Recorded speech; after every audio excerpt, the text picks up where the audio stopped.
மறைந்தும் மறையாமல் நம்மோடு வாழ்ந்து கொண்டிருக்கிற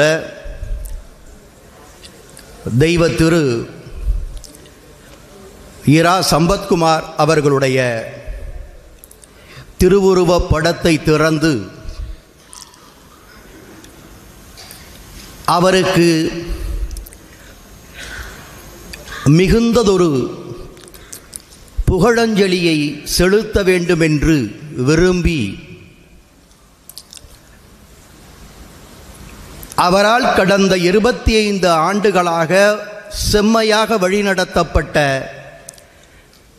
புதுக்கோட்டை கம்பன் கழகம்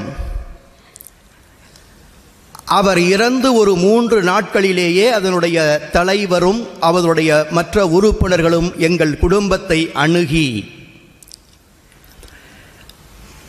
சகோதரர் சம்பத்குமார் அவருடைய இழப்பு உங்கள் குடும்பத்திற்கு மிகுந்த துயரத்தையும் இழப்பையும் தரக்கூடியது என்றாலும் அவருடைய வாழ்க்கை பயணம் என்பது பொது வாழ்க்கை பயணம், இலக்கிய பயணமாக அமைந்துவிட்டபடியால், அதிலும் கம்பன் வழியிலே அவர் வெகு தூரம் பயணப்பட்டு விட்டபடியால் அவருக்கான ஒரு நினைவஞ்சலி விழா நிகழ்ச்சியை நடத்துகின்ற பொறுப்பை எங்களுக்கு தாருங்கள் என்று கம்பன் கழக தலைவரும் உறுப்பினர்களும் எங்கள் குடும்பத்து உறுப்பினர்களை அணுகி கேட்டபொழுது, அதுதான் சரியான முடிவாக இருக்கும் என்று நாங்களும் சிந்தித்து இந்த நிகழ்வை அரங்கேற்றுவதற்கு அவர்களோடு ஒத்துழைத்து அதன் அடிப்படையிலே புதுக்கோட்டை கம்பன் கழகம் நடத்துகின்ற இரா சம்பத்குமார் அவர்களுடைய இந்த படத்திறப்பு புகழஞ்சலி நிகழ்வில் சிறந்ததொரு தலைமையை வழங்கி கொண்டிருக்கிற தவத்திரு குன்றக்குடி பொன்னம்பல அடிகளார் அவர்களே, இந்த நிகழ்விலே கலந்து கொள்ள வேண்டும் என்று நாங்கள் விரும்பி கேட்டபொழுது கம்பன் கழகத்தார் உங்களை விரும்புகிறார்கள், நீங்கள் வந்து கலந்து கொள்ள வேண்டும் என்று கருதுகிறார்கள் என்கிற விருப்பத்தை சொன்னபொழுது, இது நீங்கள் அழைக்க வேண்டும் என்று இல்லை, நிச்சயமாக நான் ஆற்ற வேண்டிய கடமை இது என்று சொல்லி அதற்காக தன்னுடைய பணிகளை எல்லாம் ஒதுக்கி வைத்து இந்த மார்ச் 1ஆம் தேதி அன்று புதுக்கோட்டையிலே நான் இருப்பேன் என்று உறுதி சொல்லி புதுடில்லியில் இருந்து வந்து இன்றைக்கு இந்த நிகழ்வை சிறப்பித்திருக்கிற, படத்தை திறந்து புகழஞ்சலி செலுத்தியிருக்கிற எங்களுடைய மூத்த சகோதரர் அன்பிற்குரிய உச்சநீதிமன்ற நீதியரசர் அரங்க மகாதேவன் அவர்களே, கடந்த 35 ஆண்டுகளுக்கு மேலாக ஏறக்குறைய 40 ஆண்டுகள் நான் சட்டக்கல்லூரியில் படிக்கின்ற காலத்தில் இருந்து என்னோடும் சரி என்னுடைய குடும்ப உறுப்பினர்களோடும் சரி தொடர்ந்து பயணித்து கொண்டிருக்கக்கூடிய என்னுடைய சகோதர நீதியரசர்கள் பாரதிதாசன் அவர்களே, ஜெயச்சந்திரன் அவர்களே, மார்ச் 1ஆம் தேதி இந்த விழா இருக்கிறது, நீங்கள் வர வேண்டும் என்கின்ற விருப்பத்தை சொன்ன பொழுது, இந்த திகதியிலே எங்களுடைய பத்திரிகை குழுமத்தினுடைய மேனாள் ஆசிரியருக்கான ஒரு விழாவை நாங்கள் திட்டமிட்டிருக்கிறோம். ஆனால் புதுக்கோட்டை கம்பன் கழகமும் சம்பத்குமாரும் உங்கள் குடும்பமும் அதை தாண்டி எத்தனையோ காரணங்களுக்காக எங்களுடைய விழாவை ஒத்தி வைத்துவிட்டு நான் வருகிறேன் என்று சொல்லி இங்கு வந்து கலந்து கொண்டு புகழஞ்சலி செலுத்தி இருக்கக்கூடிய தினமணியினுடைய ஆசிரியர் அன்பிற்கும் மரியாதைக்கும் உரிய நம்முடைய கி வைத்தியநாதன் அவர்களே, அதேபோல் ஓய்வுக்கு பிறகும் தமிழ் பணியும் இறைப்பணியும் என்னுடைய 2 கண்கள் என்று செயல்பட்டு கொண்டிருக்கக்கூடிய அன்பிற்கும் மரியாதைக்கும் உரிய மூத்த அன்பு சகோதரர் திரு ராஜேந்திரன் IAS அவர்களே,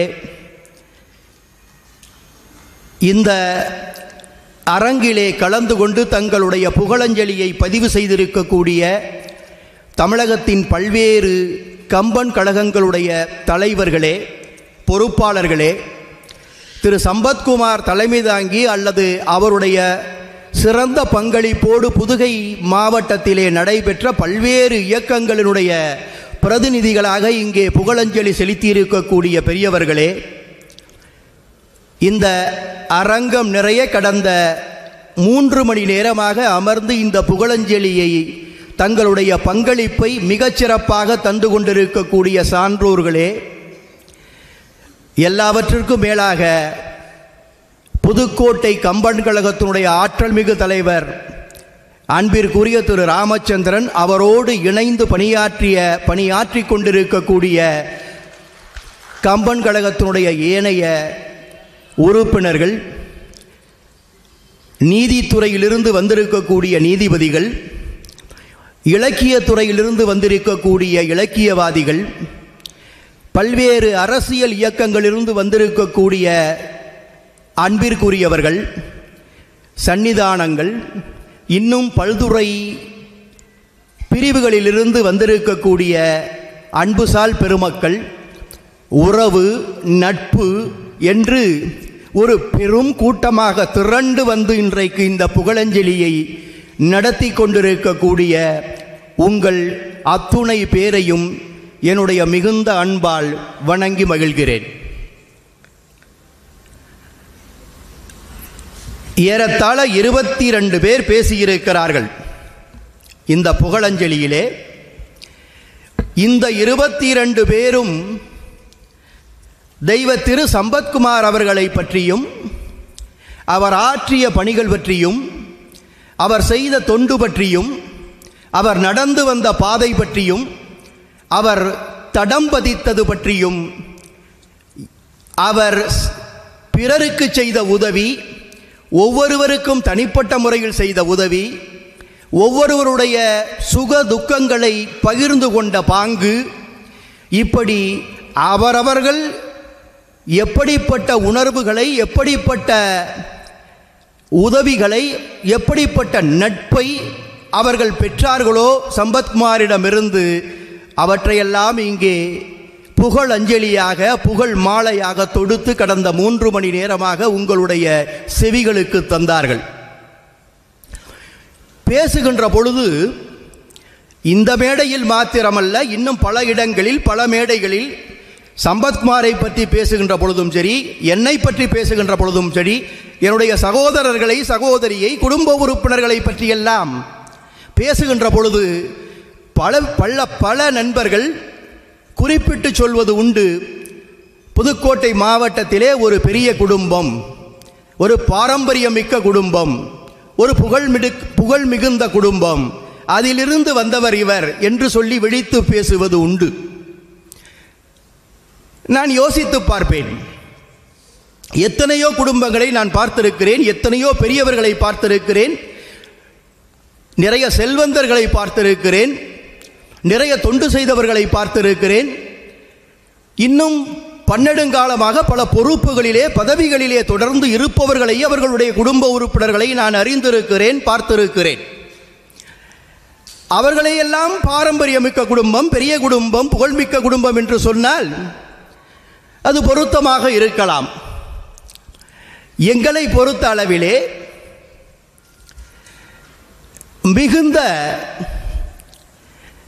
பொருள் ஈட்டிய குடும்பம் அல்ல, நிறைய சம்பாதித்த குடும்பமும் அல்ல. சொல்லப்போனால் புதுக்கோட்டை நகரிலிருந்து ஒரு 10 கிலோமீட்டர் தொலைவிலே இருக்கக்கூடிய வல்லத்திராகோட்டை என்கிற கிராமம், புதுக்கோட்டை மக்களுக்கு தெரியும், வெளியூரிலிருந்து வருபவர்களுக்காக சொல்கிறேன். அங்கே நான் அறிந்தவரை, எங்கள் குடும்ப உறுப்பினர்கள் அறிந்தவரை, என் தந்தையார் எங்களுக்கு சொன்னவரை, போஜன் அம்பலகாரர் என்று ஒருவர் இருந்தாராம். அவருடைய பிள்ளை அடைக்கன் அம்பலகாரர் என்று ஒருவர் இருந்தாராம். அவருடைய பிள்ளை முத்துக்கருப்பன் அம்பலகாரர் என்று ஒருவர் இருந்தாராம். அவருடைய பிள்ளை சாமி அம்பலகாரர் என்று ஒருவர் இருந்தாராம். அவருடைய பிள்ளை ராமசாமி அம்பலகாரர் என்று ஒருவர் இருந்தாராம். அவருடைய பிள்ளை நால்வர், அதில் மூத்தவர் சாமிநாதன் அம்பலம் என்று ஒருவர் இருந்தாராம். அந்த சாமிநாதன் அம்பலகாரருக்கு 2 குழந்தைகள், அதில் மூத்தவராக சின்னையா அம்பலகாரர் என்று ஒருவர் இருந்தார். ஏனென்றால் அவர் என்னுடைய தாத்தா. சின்னையா அம்பலகாரருக்கு ஒரு குழந்தை. என்னுடைய தாத்தாவிற்கு 50 ஆண்டு காலம் குழந்தை இல்லாமல் 52வது வயதிலே பிறந்த ஆண் குழந்தை, ராமச்சந்திரன் என்று பெயரிட்டு வளர்த்த குழந்தை. அந்த குழந்தை தான் என்னுடைய தந்தையார். அந்த குழந்தைக்கு, அந்த ராமச்சந்திரன் என்பவருக்கு, அவர் அம்பலகாரர் என்கிற பட்டத்தை தொடரவில்லை. அவருக்கு 4 ஆண் குழந்தைகளும் ஒரு பெண் குழந்தையும்.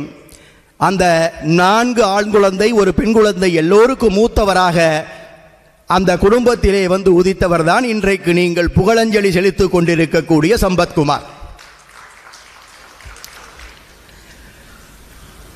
சரி, சம்பத்குமார் அவர் திருமணம் செய்து கொள்ளவில்லை, பிரம்மச்சாரி என்று உங்களுக்கு தெரியும். நாங்கள் 4வரும் திருமணம் செய்து கொண்டோம். எங்களுக்கு பிள்ளைகள் இருக்கிறார்கள். நான் சொன்ன போஜன அம்பலகாரரில் துவங்கி என்னுடைய பிள்ளை வரைக்கும் 10 தலைமுறை. இந்த 10 தலைமுறை தான் எங்களுக்கு வரலாறு தெரிகிறது. இந்த வரலாற்றிலே இவர்கள் என்ன செய்தார்கள் இந்த 10 தலைமுறைக்காரர்களும் என்று சொன்னால், அந்த ராமசாமி அம்பலகாரருக்கு முன்னால் என்ன செய்து கொண்டிருந்தார்கள் என்றால், விவசாயம் செய்திருப்பார்கள், அவ்வளவுதான். அந்த ஊரிலே வாழ்ந்திருப்பார்கள், விவசாயம் செய்திருப்பார்கள், அவ்வளவுதான் எங்களுக்கு தெரிகிற வரலாறு. ஆனால் அந்த ராமசாமி அம்பலகாரரில் துவங்கி என்னுடைய தந்தையார் வரை வரலாறு தெரிகிறது. அவர்கள் எப்படி செய்திருக்கிறார்கள் என்று சொன்னால், அந்த ஊரினுடைய தலைவராக இருந்திருக்கிறார்கள்.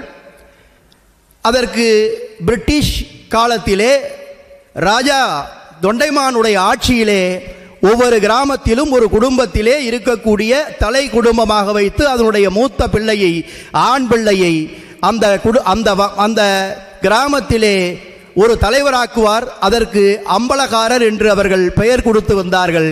அப்படிப்பட்ட அம்பலகாரர் என்கின்ற அந்த பொறுப்பை தாங்கி, அது ஒரு பட்டம் என்று நினைத்துக் கொள்ளாதீர்கள், அந்த பொறுப்பை தாங்கி அந்த கிராமத்திலே இருக்கக்கூடிய எல்லா விஷயங்களுக்கும் அவர் பொறுப்பானவர். அங்கே இருக்கக்கூடிய பிணக்குகளை அவர்தான் தீர்த்து வைக்க வேண்டும். அங்கே இருக்கக்கூடிய மக்களுடைய நல்வாழ்வை அவர்கள்தான் பார்த்து கொள்ள வேண்டும் என்று அரசர் கட்டளையிட்டு அரசருடைய கட்டளையை நிறைவேற்றி வந்த குடும்பத்திலிருந்து வந்தவர்கள். எங்களுக்கென்று நிலபுலன்கள் உண்டு, விவசாயம் ஒன்றுதான் தொழில். என்னுடைய தந்தையார் வரைக்கும், என்னுடைய தாத்தா வரைக்கும் அப்படித்தான் தொடர்ந்தது. தாத்தா காலத்திலே வல்லத்திராகோட்டையிலே கிராம பஞ்சாயத்து உருவாக்கப்பட்டது 1930களில். அப்பொழுது முதல் பஞ்சாயத்து தலைவரான சின்னையா அம்பலகாரர் ஒரு 30 ஆண்டுகள் தொடர்ந்து அந்த பஞ்சாயத்தினுடைய தலைவராக இருந்தார்.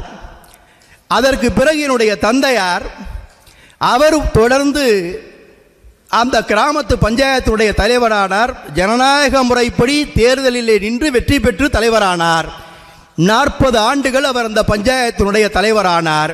ஒரு சாதாரண கிராமமாக இருந்த வல்லத்திராகோட்டை இன்றைக்கு புதுக்கோட்டை மாவட்டத்திலே இருக்கக்கூடிய ஒரு முன்மாதிரி கிராமமாக, மாடல் வில்லேஜ் என்று சொல்லக்கூடிய அளவிற்கு அந்த கிராமத்தை உயர்த்தினார். சரி, அவருடைய பணி அப்படி போய்விட்டது என்றால், அவருக்கு பிறந்த பிள்ளைகளாகிய நாங்கள், எங்களில் மூத்தவர் தான் சம்பத்குமார். அவர் 27 வயதில் இது போன்ற பொது விஷயங்களில் ஈடுபட ஆரம்பித்து, நாங்கள் அவர் திருமணம் செய்து கொள்ள வேண்டும் என்று வற்புறுத்தி திருமணம் செய்து கொள்ளாமல் அவருக்காக காத்திருந்து, நாங்களெல்லாம் எங்களுடைய இளமை காலத்தினுடைய இறுதியிலே திருமணம் செய்கின்ற அளவிற்கு எங்களை எல்லாம் தள்ளியது அவருடைய பொறுப்பு. காரணம், அவர் ஒரு தீர்மானமான முடிவை எடுத்து விட்டார். நாம் மூத்த பிள்ளை, நம்முடைய குடும்பத்திலே இத்தனை பேர் வந்திருக்கிறார்கள் பொது தொண்டு செய்வதற்கு. இந்த நவீன காலத்திலே அம்பலகாரர் பட்டமெல்லாம் எடுபடாது. பொது தொண்டு செய்வதன் மூலமாக, மக்களுக்கு சேவை செய்வதன் மூலமாக அவர்களுடைய மனங்களை வென்றாக வேண்டும் என்கின்ற உறுதிப்பாட்டை எடுத்துக்கொண்ட சம்பத்குமார் தன்னுடைய 27வது வயதில் பொது வாழ்க்கையிலே அடியெடுத்து வைத்து பதவிகளை பெறவில்லை, பட்டங்களை பெறவில்லை. அவர் எம்ஏ பட்டதாரி. எம்ஏ பட்டம் படித்தவர் ஏதோ ஒரு வேலைக்கு சென்று இருக்கலாம். வேலைக்கு செல் என்று நாங்கள் சொல்லுகின்ற பொழுது முடியாது என்று மறுத்துவிட்டார். பிறகு வற்புறுத்தி நாங்கள் ஒரு தொழிலை துவங்கி கொடுத்த பொழுது அதைத்தான் நண்பர் ஜெயச்சந்திரன் சுட்டிக்காட்டினார். ஒரு சிறிய ஒரு வியாபார ஸ்தலத்தை உருவாக்கி கொடுத்தோம். ஒரு வருடம் அந்த வியாபாரத்திலே இருந்தார். பிறகு எனக்கு இது சரியாக வராது என்று சொல்லிவிட்டு தன்னுடைய பங்குதாரரிடமே அந்த வியாபாரத்தை ஒப்படைத்து விட்டு வெளியே வந்து விட்டவர். அன்றிலிருந்து கடந்த 11ஆம் தேதி மருத்துவமனையிலே அவர் சேர்க்கப்படுகின்ற வரை தன்னுடைய பொது வாழ்க்கையை தொடர்ந்தவர் தான் சம்பத்குமார். இப்படிப்பட்ட இந்த வரலாறுகளை பார்க்கின்ற பொழுது நாம் சம்பாதித்தது என்ன?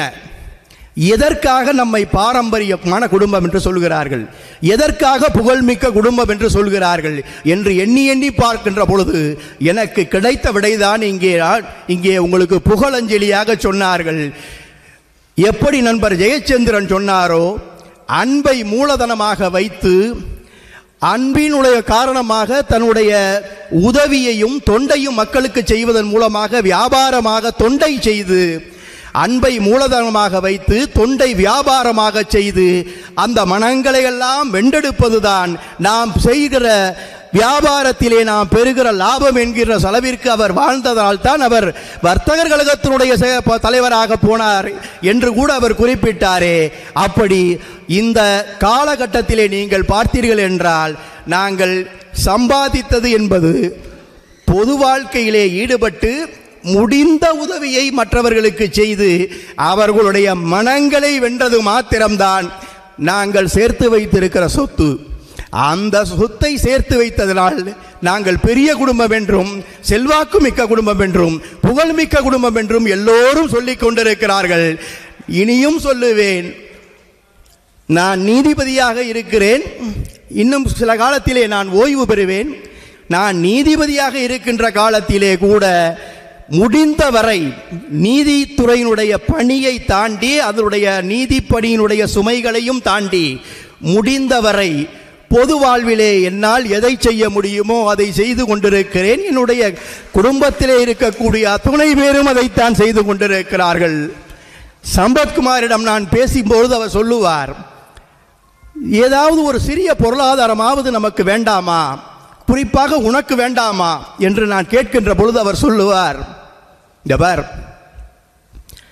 காலையில் 4 இட்லி, மதியம் 4 கவளம் சாதம், இரவில் 4 இட்லி, காலையிலும் மாலையிலும் 2 டம்ளர் டீ தேநீர்.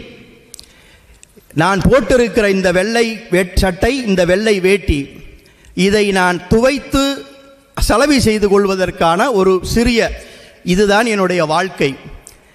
அவர் வாகனம் வேண்டாம் என்று சொல்லிவிட்டார்.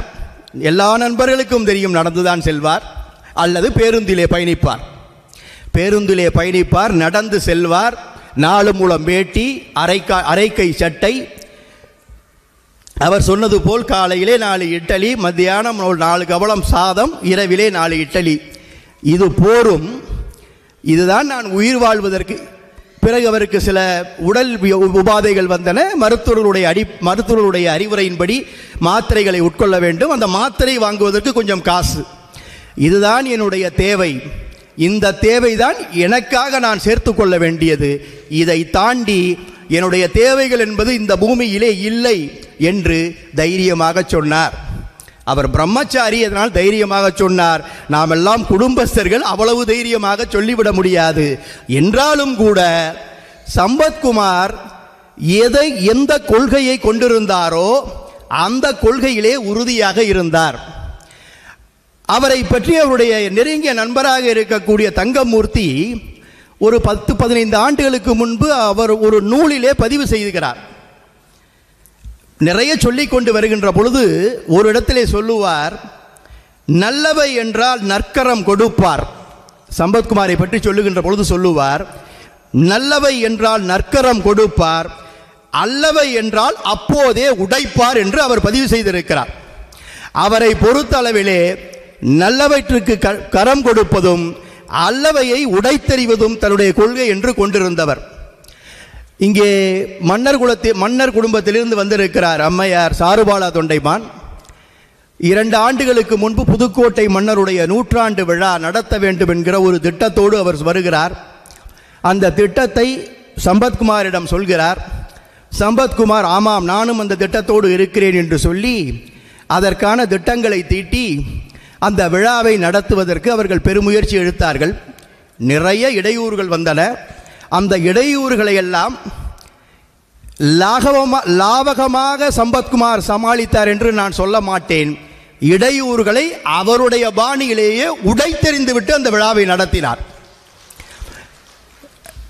மன்னருக்கு சிலை மண்டபம் அமைப்பதற்கு ஒரு இடம் வேண்டும். 99.99 அதாவது 100 ஏக்கருக்கு 1 சென்ட் குறைவாக அந்த அரண்மனையை, புதுக்கோட்டை மகாராஜா அவருடைய அந்த அரண்மனையை 1974 புதுக்கோட்டை மாவட்டமாகின்ற பொழுது தமிழக அரசிற்கு கொடுத்தது ஒரு சொற்ப காசுக்காக கொடுத்தார்கள். காரணம், என்னுடைய ராஜ்யம் ஒரு மாவட்டமாகிறது, அதற்கு ஒரு ஆட்சித்தலைவருடைய மாளிகை வேண்டும், இதுதான் சரியாக இருக்கிறது என்று சொன்னவுடன் எடுத்துக்கொள்ளுங்கள் என்று கொடுத்தார். 100 ஏக்கர் அரண்மனையை கொடுத்த ராஜாவிற்கு 2 ஏக்கர் நிலத்தை கொடுப்பதற்கு இந்த மாவட்டத்திலே பலருக்கு மனம் வரவில்லை. அதன் காரணமாக சுடுகாட்டிற்கு பக்கத்தில் ஒரு இடத்தை காட்டினார்களாம். இதெல்லாம் என் சம்பத்குமார் சொன்னது, நான் நேரடியாக அறிந்து கொண்டது இல்லை, நான் அதில் தலையிட முடியாது. சுடுகாட்டிற்கு பக்கத்திலே ஒரு இடம் சொன்னார்கள்.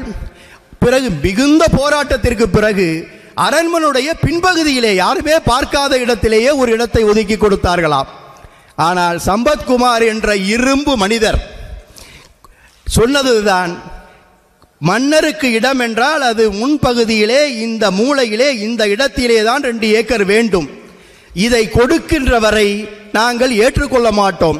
இதை மீறி வேறு எங்காவது நீங்கள் கட்ட வேண்டும் என்று முயற்சித்தால் அந்த முயற்சிக்காக அதை தடுப்பதற்காக என்னுடைய உயிரை தியாகம் செய்ய தயார் என்று அவர் அறிவித்ததனுடைய விளைவாக தமிழக அரசும் சரி, மாவட்ட நிர்வாகமும் சரி, இந்த விஷயங்களை யோசித்து செய்ய வேண்டுமே என்று முடிவு செய்து புதுக்கோட்டையிலே மன்னருக்கு அந்த முன்பகுதியிலே 2 ஏக்கர் நிலம் தரப்படுகிறது என்கின்ற அந்த செய்தி, அது ஜிஓவாக வந்ததா என்று தெரியவில்லை, வந்தது என்று நினைக்கிறேன். அவர் இறப்பதற்கு ஒரு 1-2 வாரங்களுக்கு முன்பு அவர் சொல்லுகின்ற பொழுது அந்த இடத்தை தருவதாக ஒப்புக்கொண்டிருக்கிறார்கள் என்கின்ற செய்தியை சொல்லி அதை சாதித்து காட்டினேன் என்று சொல்லி அவர் பெருமைப்பட்டார். புதுக்கோட்டை மன்னருக்கு இடம் வேண்டும் என்பதற்காக அவர் ஆற்றிய போராட்டம் அது. அதைத்தான் சொல்லுவார், நல்லவை என்றால் நற்கரம் நீட்டுவார், அல்லவை என்றால் அப்போதே உடைப்பார் என்பது அவருடைய கொள்கையாக இருந்தது. இங்கே ஜெயச்சந்திரன் அவர்கள் பேசினார், குடும்ப நண்பர் 35 ஆண்டுகளம் என்று சொன்னால். ஒரு 4-5 ஆண்டுகளுக்கு முன்பு கஜா புயல் வந்தது. புதுக்கோட்டை மாவட்டம் மிகவும் அதிகமாக பாதிக்கப்பட்ட மாவட்டம். குறிப்பாக எங்கள் கிராமம் எல்லாம் மிக அதிகமாக பாதிக்கப்பட்டது. எங்களுடைய வீட்டில் இருக்கக்கூடிய மேற்கூரையெல்லாம் பீத்து விட்டது அந்த கஜா புயல். பல வீடுகளை பீத்தெறிந்து விட்டது, ஓட்டு வீடு அல்லது கூரை வீடுகளை எல்லாம். மின்சாரம் கிட்டத்தட்ட 1 மாதமாக இல்லை, 1 வாரத்திற்கும் தாண்டி மின்சாரம் இல்லை. அப்பொழுது இவர் என்னென்ன திட்டங்கள் செய்கிறார் பாருங்கள். சென்னையிலிருந்து வேண்டியவர்கள் எல்லாம் சொல்லி 2 லாரி, டேங்கர் லாரியை வரவழைத்து தண்ணீரை அந்த லாரியிலே ஏற்றி ஒவ்வொரு வீடாக கொண்டு, என்னன்னு கேட்டால் ஓவர் டேங்க் கிடையாது, மோட்டார் கிடையாது, எதுவுமே கிடையாது, ஒவ்வொரு வீடாக கொண்டு போய் அந்த குடிநீரை வழங்கினார். அதற்கு பிறகு இரவிலே வெளிச்சம் இல்லை, மண்ணெண்ணெய் கிடைக்கவில்லை, மெழுகுவத்தி கூட புதுக்கோட்டையிலே கிடைக்கவில்லை. எல்லா மெழுகுவத்தியும் வாங்கி விற்று தீர்ந்தாகிவிட்டது. வெளிச்சம் இல்லாமல் நம் மக்கள் கஷ்டப்படுகிறார்கள், மெழுகுவர்த்தி வேண்டும் என்று அவர் என்னிடம் பல நண்பர்களிடம் கேட்டிருக்கிறார். என்னிடமும் சொன்னார். நான் சென்னையில் என்ன வழி இருக்கிறதா என்று கேட்கின்ற பொழுது அப்பொழுது அந்த விஷயத்தை அறிந்த நம்முடைய நண்பர் ஜெயச்சந்திரன் அப்பொழுது மதுரையில் இருந்தார். சென்னையிலே இல்லாவிட்டால் பரவாயில்லை, மதுரையில் நான் விசாரிக்கிறேன் என்று சொல்லி மதுரையிலே விசாரித்து அங்கே நிறைய மெழுகுவத்திகள் இருக்கின்றன என்று சொல்லி பெரிய பெரிய பாக்கெட்டுகளாக கிட்டத்தட்ட ஆயிரக்கணக்கான மெழுகுவர்த்தி அந்த பாக்கெட்டுகளை எல்லாம் வாங்கி அங்கிருந்து அனுப்பி வைத்தார் நண்பர் ஜெயச்சந்திரன், நம்முடைய நீதிபதி ஜெயச்சந்திரன். அந்த மாதிரி மெழுகுவத்தியை வாங்கி கொண்டுட்டு போய் ஒவ்வொரு வீடாக கொடுத்தார். தண்ணி விலாரியை கொண்டு போய் ஊரா தண்ணி கொடுத்தாரு. அதுக்கப்புறம் உடைகள் வேண்டும் போர்வை வேண்டும் என்று சொல்லுகின்ற பொழுது நம்முடைய நீதியரசர் பாரதிதாசன் அவர்கள் சென்னை உயர்நீதிமன்றத்தில் இருக்கக்கூடிய வழக்கறிஞர் சங்கத்தோடு தொடர்பு கொண்டு பேசி 2 லாரிகளிலே துணிமணிகளை எல்லாம் பழசில்ல புதிய துணிமணிகளை எல்லாம் வாங்கி அனுப்பி வைத்தார் பாரதிதாசன். அதையெல்லாம் வல்லத்திராகோட்டைக்கு மாத்திரமல்ல, இங்கு ஆரம்பித்து அறந்தாங்கி வரைக்கும் அதையும் தாண்டி அன்றைக்கு இருக்கக்கூடிய மாவட்ட நீதிபதி எல்லாம் சென்று அதை வழங்கினார்கள். சம்பத்குமார் கூடவே சென்று அவற்றை எல்லாம் வழங்கினார். அப்படி கஜா புயல் ஏற்பட்ட பொழுது மக்கள் பிரதிநிதிகள் என்று சொல்பவர்கள் செய்கிற வேலையை விட பல மடங்கு வேலையை செய்தவர் உண்மையான மக்கள் பிரதிநிதியாக இருந்த சம்பத்குமார். இங்கே பல அமைப்புகள் இருக்கின்றன. நிறைய அமைப்புகளிலே சம்பத்குமார் ஒன்று உறுப்பினராக இருந்தார், அல்லது செயலாளராக இருந்தார், அல்லது தலைவராக இருந்தார் என்று சொன்னார்கள்.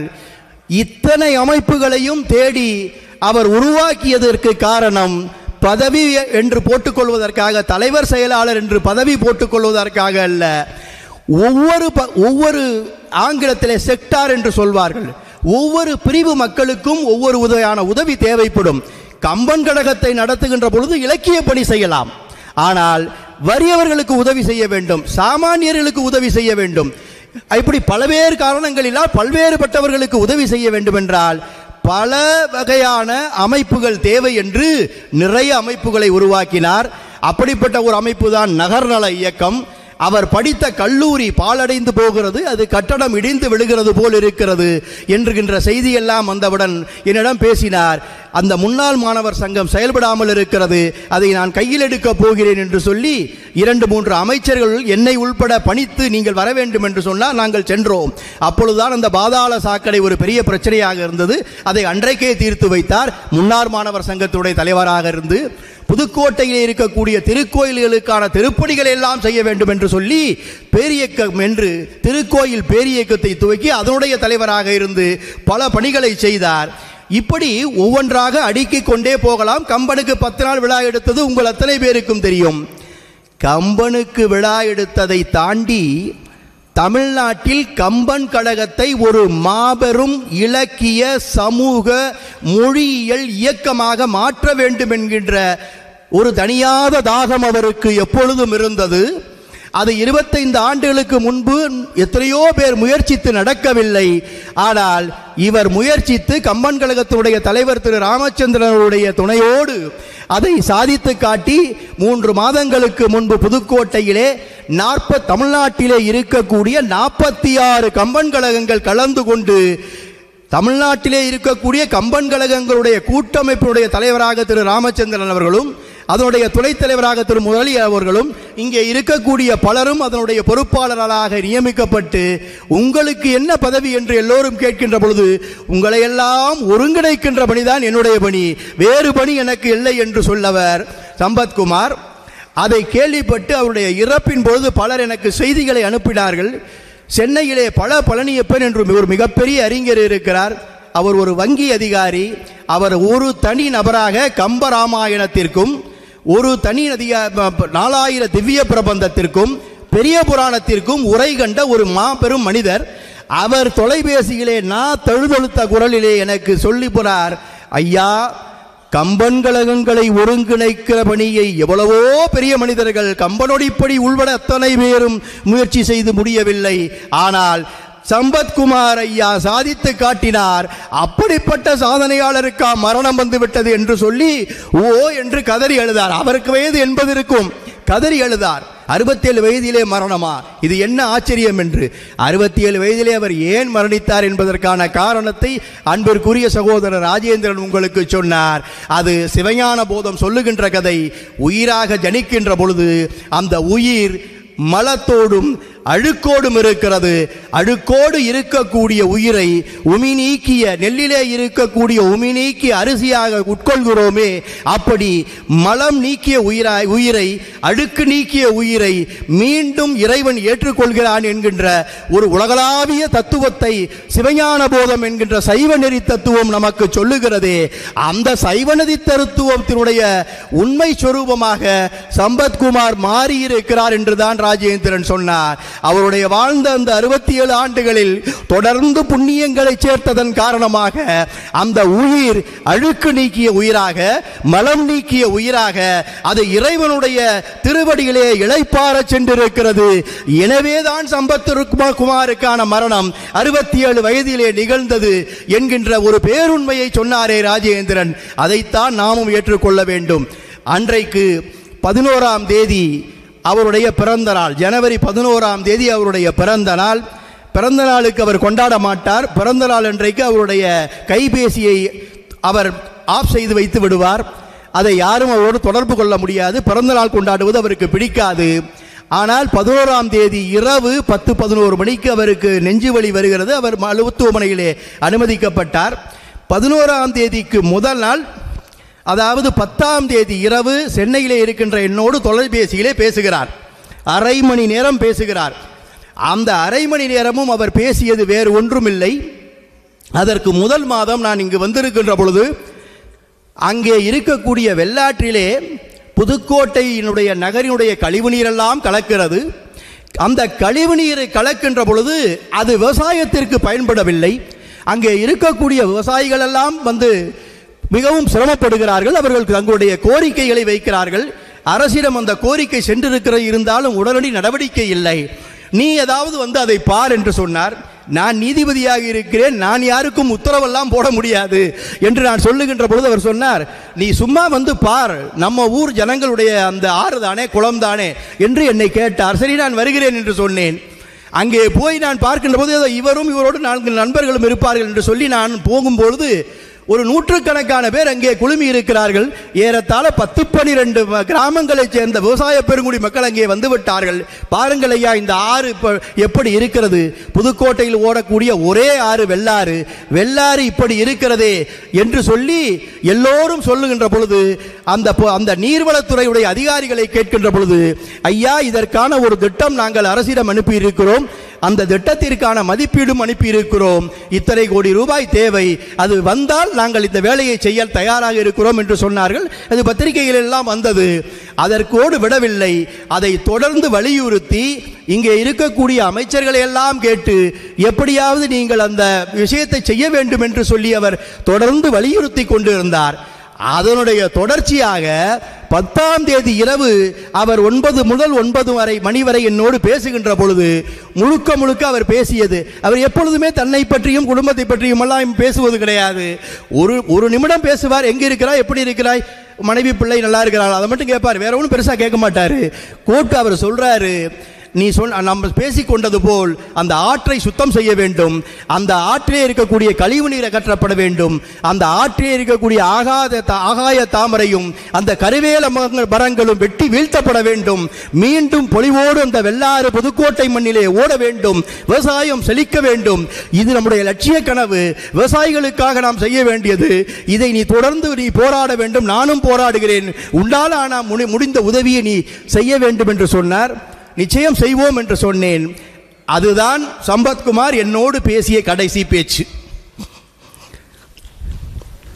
அவர் பேசிய கடைசி பேச்சு கூட பொது வாழ்க்கை பேச்சு தான். இன்றைக்கு மதியம் ரோஸ்லேண்ட் கெஸ்ட் ஹவுஸிலே நானும் நண்பர் ஜெயச்சந்திரனும் அமர்ந்திருந்தோம், பேசிக்கொண்டிருந்தோம். மாவட்ட ஆட்சித்தலைவர் வந்தார்கள். அவர் நீதியரசரை பார்த்துவிட்டு எங்களையும் மரியாதை நிமித்தமாக பார்க்க வேண்டும் என்று வந்தார்கள். வந்து சற்று நேரம் பேசிக்கொண்டிருந்தோம். அப்பொழுது நான் சொன்னேன் அந்த மாவட்ட ஆட்சித்தலைவரிடம், புதுக்கோட்டை பற்றிய பொதுவான பிரச்சனைகளை சற்றி பேசிவிட்டு, இது மாதிரி ஒரு விஷயம் இருக்கிறதம்மா, அதை என்ன செய்ய போகிறீர்கள் என்று கேட்டேன். ஆமாம் ஐயா, எனக்கும் தெரியும், இது மாதிரியான விஷயம் இருக்கிறது, அரசிடம் நாங்கள் கேட்டிருக்கிறோம், அரசிடம் அந்த திட்டம் சென்றிருக்கிறது, அரசிடமிருந்து நிதி உதவி வந்தவன செய்கிறோம் என்று சொன்னார்கள். அரசிடமிருந்து நிதி உதவி வரட்டும், அது செய்யலாம். அதற்கு முன்பாக நாங்கள் ஒரு திட்டத்தை யோசித்திருக்கிறோம், நண்பர்களிடம் சொல்லியிருக்கிறேன், இன்னும் முழுமையாக அந்த திட்டம் அது கருப்பெற்று இருக்கிறது, இன்னும் முழுமையாக உருப்பெறவில்லை. அந்த திட்டத்தின்படி அந்த ஆற்றை சுத்தம் செய்வதற்காக பேராவூரணியை மையமாக கொண்ட கைஃபா என்று ஒரு அருமையான தன்னார்வ அமைப்பு இளைஞர்களால் நடத்தப்படுகிறது. 280 ஏரிகளை தன்னார்வலர்கள் இலவசமாக தூர்வாரி தந்திருக்கிறார்கள். ஒரு மிகப்பெரிய புரட்சியை அந்த இளைஞர்கள் செய்து கொண்டிருக்கிறார்கள். அவர்களை தொடர்ந்து நான் கண்காணித்து கொண்டு அவர்களுக்கு என்னாலான அந்த உற்சாகத்தை தந்து கொண்டிருக்கிறேன். அவர்களிடம் பேசியிருக்கிறேன். அதற்கப்புறம் இங்கே சென்னை புதுக்கோட்டையிலே இருக்கக்கூடிய சில தொழிலதிபர்களிடம் பேசியிருக்கிறேன், கம்பன் கழக தலைவர் உள்பட. அதற்கு அவரும் இசைவு தந்திருக்கிறார். புதுக்கோட்டையிலே இருக்கக்கூடிய சுழல் சங்கங்கள், ரோட்டரி சங்கங்கள் எல்லாம் அதற்கு உதவுவதாக சில நண்பர்கள் சொல்லியிருக்கிறார்கள். நாம் இத்தனை பேரும் கைகோர்த்தால், இத்தனை பேரும் ஓரணியிலே வந்தால் நிச்சயமாக அரசு உதவி வருவது ஒரு பக்கம், அரசனுடைய நிதி வருவது ஒரு பக்கம், அதையும் தாண்டி நாமவே அந்த வெள்ளாற்றை சுத்தம் செய்து விடலாம் என்கிற ஒரு திட்டம் இருக்கிறது. அதற்கு உங்களுடைய மாவட்ட நிர்வாகம் என்ன செய்யும் என்று கேட்டால், மாவட்ட ஆட்சித்தலைவர் இன்றைக்கு உறுதி தந்திருக்கிறார். மாவட்ட நிர்வாகம் நிச்சயமாக உங்களோடு தோள் கொடுத்து உங்களோடு நின்று அந்த வேலையை செய்யும் என்று சொல்லி இருக்கிறார்கள். இந்த வேலை ஒரு வேலை முடிந்தால் நாங்கள் எதிர்பார்த்தது போல் சம்பத்குமாருக்கு செய்கின்ற மேலும் ஒரு புகழஞ்சலியாக அது அமையும். இன்னொன்றை நான் இறுதியாக சொல்ல விரும்புகிறேன். இங்கே கம்பராமாயணத்தை பற்றி எல்லாம் நிறைய சொன்னார்கள், கம்பனை பற்றி எல்லாம் சொன்னார்கள். நண்பர் ஜெயச்சந்திரன் கூட அந்த குகனோடு ஐவரானோம், குன்றுசால் மகளோடும் அறுவரானோம், உம்மோடு எழுவரானோம் என்று விபடனை பார்த்து பாடிய பாடலை சுட்டி காட்டினார். எனக்கு ஒரு சிந்தனை வந்தது. சம்பத்குமாரை பொறுத்தளவிலே அந்த பாடலை அவர் எப்படி புரிந்து கொண்டிருப்பார் என்று நான் நினைக்கிறேன் என்று சொன்னால், ராமன் சொன்னதாக, ராமனுடைய கூற்றாக கம்ப கவி சொன்னது, குகனோடு நாங்கள் 5 பேர், சுக்ரீவனோடு 6 பேர், விபீடனோடு 7 பேர் என்று அவர்கள் 4 பேரும் சகோதரர்கள். அதற்கு பிறகு ஒரு வேடுவ தலைவன், ஒரு மீனவன் படகோட்டி, அவன் ஒரு சகோதரன், குரங்கிணத்திலிருந்து வந்த சுக்ரீவன் ஒரு சகோதரன், நம்முடைய ராட்சசனுடைய என்று சொல்லக்கூடிய ராவனுடைய தம்பி ஒரு சகோதரன் என்று யாதும் ஊரே யாழ்வரும் கேள்வீர் என்ற அந்த உலகாந்த தத்துவத்திற்கு உள்வாங்கி கொண்ட கம்பன் அந்த பாடலை அமைத்திருக்கிறான். அந்த கம்பன் கூட ராமனின் மொழியாக 7 பேரோடு நிறுத்தி கொண்டான். ஏனென்று கேட்டால் கதை போக்கு அப்படித்தான் இருக்கிறது. நான் நினைக்கிறேன் சம்பத்குமார் 7ஓடு நிறுத்தவில்லை, 7, 8, 70, 700, 7000, 70000 என்று தன்னுடைய வாழ்க்கை பயணத்தில் எத்தனை பேரை சகோதரர்களாக, எத்தனை பேரை சகோதரிகளாக பெற முடியுமோ அத்தனை பேரையும் பெறுவேன் என்று சொல்லி அவர் நடந்து வந்த வழித்தடம்தான் கம்பன் காட்டிய வழி, ராமனுடைய மொழி. அந்த ராமன் மொழியிலே, கம்பன் வழியிலே அவர் தன்னுடைய வாழ்க்கை பயணத்தை நடத்தினார். மகாபாரதத்திலே ஒரு காட்சி உண்டு. குருஷேத்திர போர் நிறைவு பெறுகிறது. போர் நிறைவு பெற்றவுடன் கௌரவர்கள் தோற்று போகிறார்கள், பாண்டவர்கள் வெற்றி பெறுகிறார்கள். பாண்டவர்கள் வெற்றி பெற்று ஆட்சியை நடத்துகிறார்கள். பலகாலம் ஆட்சி நடக்கிறது. ஒரு குறிப்பிட்ட காலத்திலே அவர்களுக்கு சொல்லப்படுகிறது, ஐயா, இந்த திரேதாயுகம் திரேதாயுகம் என்று சொல்லக்கூடிய அந்த யுகமெல்லாம் முடிந்து விட்டது. அடுத்த யுகம் கலியுகம்.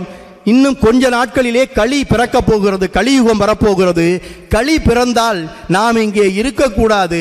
எனவே நாம் மேலோகத்திற்கு சென்று விட வேண்டும் என்று அவருக்கு சொல்லப்படுகிறது. உடனே தர்மர் என்ன செய்கிறார், அந்த குடும்ப வாரிசான பரீட்சித் என்கிறவரை பரீட்சித் மகாராஜாவாக அவருக்கு பட்டம் சூட்டிவிட்டு நாம் எல்லாம் கிளம்பி போய்விடுவோம் மேலோகத்திற்கு என்று சொல்லி தர்மர், பீமர், அர்ஜுனர், நகுலர், சகாதேவர்கள் 5 பேரும் போகிறார்கள். அப்படி போகின்ற பொழுது ஒவ்வொருவரும் ஒவ்வொரு காரணத்திற்காக அவர்களுடைய உடலோடு சொர்க்கம் போக முடியவில்லை. தர்மர் மட்டும் உடலோடு சொர்க்கம் போகிறார். அது அந்த தர்ம தேவதை நாய் வடிவில் வந்த கதையெல்லாம் உங்களுக்கு தெரியும். அப்படி அவர்கள் தெய்வ பிறவிகளாக அந்த 5 பேரும் இருந்த காரணத்தினாலே பாண்டவர்கள் ஒரே நேரத்திலே அந்த 5 பாண்டவ சகோதரர்களும் சொர்க்கம் நோக்கி போனார்கள். அந்த சக்தி எங்களுக்கு இல்லை. அதனால் ஒரு சகோதரரை இப்பொழுது அனுப்பி வைத்திருக்கிறோம். நாங்களும் இந்த தொண்டை தொடர்கிறோம். ஏதோ ஒரு காலத்திலே நிச்சயமாக சொர்க்கத்திலே போய் அவரை சந்திப்போம். அந்த நம்பிக்கை எங்களுக்கு இருக்கிறது. இப்படிப்பட்ட ஒரு மிகச்சிறந்த புகழஞ்சலியை இங்கே செலுத்திய அத்துணை பெரிய உள்ளங்களுக்கும் சான்றோர்களுக்கும் இந்த விழாவை மிக மிக சிறப்பாக ஏற்பாடு செய்திருக்கிற கம்பன் கழக தலைவர் திரு ராமச்சந்திரன் அவர்களுக்கும், அவரோடு தோளோடு தோள் நின்று பணியாற்றிய கம்பன் கழகத்தினுடைய அத்துணை உறுப்பினர்களுக்கும், 5:30 மணியில் இருந்து கிட்டத்தட்ட 9:15 மணி வரை 4 மணி நேரம் இந்த அரங்கம் முழுமையாக இருந்து இந்த புகழஞ்சலியை தங்களுடைய பங்களிப்பை கொண்டு செலுத்தி இருக்கக்கூடிய சான்றோர் பெருமக்கள் அத்துணை பேருக்கும் எங்கள் குடும்பத்தின் சார்பாக மிகச்சிறந்த சிறந்தாழ்ந்த நன்றியை தெரிவித்து, நம்ம சமந்தகுமார் அவர்களுடைய ஆன்மா நிச்சயம் சாந்தி அடையும், இறைவனுடைய நிழலிலே இறைவனுடைய திருவடியிலே அது இளைப்பாரும், சொர்க்கத்திலே அவர் இந்நேரம் இடம் பிடித்திருப்பார் என்கின்ற நம்பிக்கையும் உங்களுக்கு சொல்லி வாய்ப்புக்கு நன்றி பாராட்டி விடைபெற்றுக் கொள்கிறேன். நன்றி, வணக்கம்.